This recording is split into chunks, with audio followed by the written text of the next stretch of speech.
alamin naman po natin ang mga nagawa at mga bagong pangako ni Pangulong Ferdinand Marcos Jr. sa kanyang ikalimang State of the Nation address sa balitang hatid ni President Catarong. Inilatag ni Pangulong Ferdinand Marcos Jr. sa kanyang ikalimang State of the Nation address ang mga nagawa ng kanyang administrasyon at ang mga pangunahing prioridad dito sa nalalabing 2 taon ng kanyang panunungkulan. Bigas meron na. Isang ulat sa bayan at mga pangakong nais maisakatuparan sa nalalabing 2 taon ng kanyang termino. Iyan ang naging laman ng ikalimang State of the Nation address ni Pangulong Ferdinand Marcos Jr. nitong Lunes, July 27, kung saan inilatag niya ang mga nagawa ng kanyang administrasyon at ang mga susunod nitong prioridad. Sinimula ng Pangulo ang kanyang sona sa issue ng mga flood control project at sa kampanya ng administrasyon laban sa katiwalian. Inihayag niya na may mga kasong isinampa laban sa mga kontratista, opisyal ng DPWH at ilang mambabatas kaugnay ng umano'y anomalya sa flood control projects. Binanggit din ng Pangulo ang kanyang pinsan na si dating House Speaker Martin Romualdez na ayon sa Ombudsman ay haharap sa iba't ibang reklamo. Binigyang diin ni Pangulong Marcos na ang kanyang paninindigan ay nakabatay sa interes ng taong bayan, hindi sa personal na ugnayan. Ayon sa Pangulo, halos 25 bilyong piso na ang nabawi, na-freeze o napreserbang pondo at mga ari-arian na may kaugnayan sa mga kasong katiwalian. Aniya, ang lahat ng pondong mababawi mula sa mga sangkot sa korupsyon ay agad na ibabalik sa kaba ng bayan. Dagdag pa niya, mahigit 800 milyong piso na ang naibalik sa National Treasury. Kasunod nito, tinalakay ng Pangulo ang naging pagtugon ng pamahalaan sa krisis sa gitnang silangan at mga hakbang na ipinatupad matapos ideklara ang State of National Energy Emergency. Kabilang dito ang pagtiyak sa supply ng langis, ayuda para sa mga OFW, price rollback sa petrolyo, suspensyon ng excise tax sa LPG at kerosene, at iba pang hakbang upang maibsan ang epekto ng mataas na presyo ng langis. Tiniyak ni Pangulong Marcos na nananatiling sapat ang supply ng langis sa bansa sa kabila ng pagsasara ng Strait of Hormuz at ng umiiral na tensyon sa gitnang silangan. Sinabi rin niya na nakapag-angkat ang pamahalaan ng langis mula sa iba't ibang pinagkukunan sa ibang bansa, dahilan upang matiyak ang sapat na supply ng langis sa loob ng halos 2 buwan. Ipinagmalaki rin niya ang pamamahagi ng cash relief assistance, ang 10 piso kada litro ng diesel subsidy para sa mga pampaserong jeep at UV Express at ang pagbaba o tuluyang pagtanggal ng online transaction fees sa ilang bangko at e-wallet. Sa pamamagitan ng Uplift Assistance. Sa usapin ng ayuda, inihayag ng Pangulo ang pagpapalawak ng Uplift Program upang matulungan ang mahigit 7.5 milyong pamilya, kabilang ang mga benepisyaryo ng 4Ps, walang gutom program, minimum wage earners at iba pang mahihirap na pamilya. Tinalakay din niya ang pagpapalakas ng disaster preparedness, pagtatayo ng mga evacuation center at ligtas Pinoy centers, pagpapatuloy ng malalaking proyektong pang-infrastruktura at pagpapatupad ng Oplan kontrabaha. Sa agrikultura, inilatag ng Pangulo ang patuloy na suporta sa mga magsasaka at mangingisda sa pamamagitan ng pagpapalawak ng irigasyon, pamamahagi ng makinarya, pagpapalawak ng crop insurance at iba pang programang magpapataas ng produksyon ng pagkain. Ibinida rin niya na mahigit 400,000 titulo na ang naipamahagi sa loob ng nakalipas na 4 na taon na sumasaklaw sa mahigit 500,000 hektarya ng lupa. Target din ng administrasyon na makumpleto ang pamamahagi ng lahat ng titulo sa susunod na taon.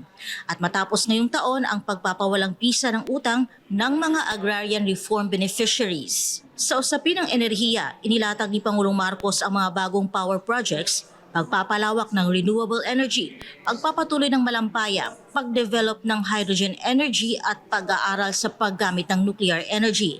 Ayon sa Pangulo, tinututukan ng pamahalaan ang halos 200 energy projects na inaasahang magdaragdag ng halos 10,000 megawatts na kapasidad bago matapos ang kanyang administrasyon. Inihayag din niya ang pagpapalawig ng malampaya service contract hanggang 2039 at ang pagkakadiskubre ng tinatayang 222 billion cubic feet ng natural gas. Nagawad na rin anya ang pamahalaan ng 14 na petroleum service contracts sa Luzon, Visayas at Mindanao. Pagdating sa trabaho, pabahay at social protection, tinalakay ng Pangulo ang mga programa sa trabaho, pabahay sa ilalim ng 4PH, pagpapalawak ng benepisyo ng SSS, GSIS at Pag-ibig. Gayon din ang dagdag na suporta sa mga OFW at pensioners. Iniulat din niya na mahigit 6,000 Pilipino ang agad na natanggap sa trabaho sa isinagawang job fair ng pamahalaan. Sa usapin ng edukasyon at kabataan, kalusugan. Inihayag ng Pangulo ang pagpapalakas ng senior high school curriculum, AI training, scholarship programs, pagtatayo ng mga silid-aralan at iba pang hakbang upang maprotektahan ang mga kabataan. Sa usaping pangkalusugan, binigyang diin niya ang pagpapalawak ng universal healthcare, yakap at gamot programs, zero balance billing, at pagpapataas ng benepisyo ng PhilHealth. Sa ekonomiya at ugnayang panlabas, iniulat ng Pangulo ang pagdami ng foreign investments, pagpapalawak ng free trade agreements, pagpapaunlad ng AI at advanced manufacturing, Pax Silica Industrial Hub, at mas pinalakas na kooperasyon sa ASEAN. Sa usapin ng kapayapaan at soberanya, muling iginit ng Pangulo ang paninindigan ng Pilipinas sa 2016 Arbitral Awards sa West Philippine Sea at ang patuloy na suporta sa Armed Forces, Philippine Coast Guard at mga mangingisdang Pilipino. Sa pagtatapos ng kanyang talumpati, nanawagan si Pangulong Marcos ng pagkakaisa upang may pagpatuloy ang mga programa ng kanyang administrasyon at maisulong ang isang mas ligtas, matatag at maunlad na Pilipinas. Mula rito sa Batasang Pambansa, para sa Diyos at sa Pilipinas kong mahal, ito si Kersilin Catarong, SMNI News. Samantala, nasa linya po ng ating komunikasyon via Zoom ngayong umaga si Professor Eric De Torres, isa pong political analyst. Prof, good morning po sa inyo. Jade at Admar po ang inyong mga kasama. Maraming salamat po sa inyong oras.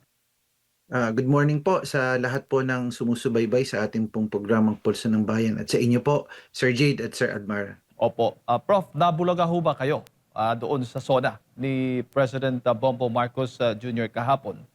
Una niyang sinabi, may pasabog siya.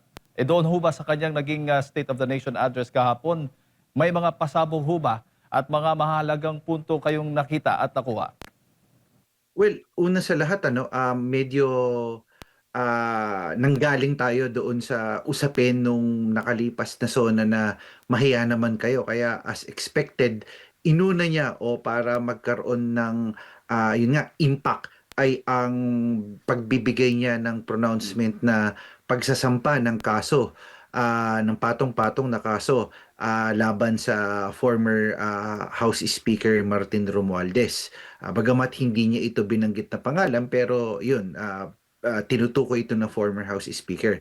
Pero nakakabitin o yung tinatawag nating anticlimactic kasi parang kung papansin natin, bitin siya sapagkat binanggit niya lamang yung patong-patong na kaso pero sinabi niya lang dito na kung saan mas pinaayos na yung transparency portal, sinigurado nila na anong tawag dito, sinigurado nila na may kaukulang reference doon sa presyo ng mga construction materials, pero ano yung tinatawag nating reform measures?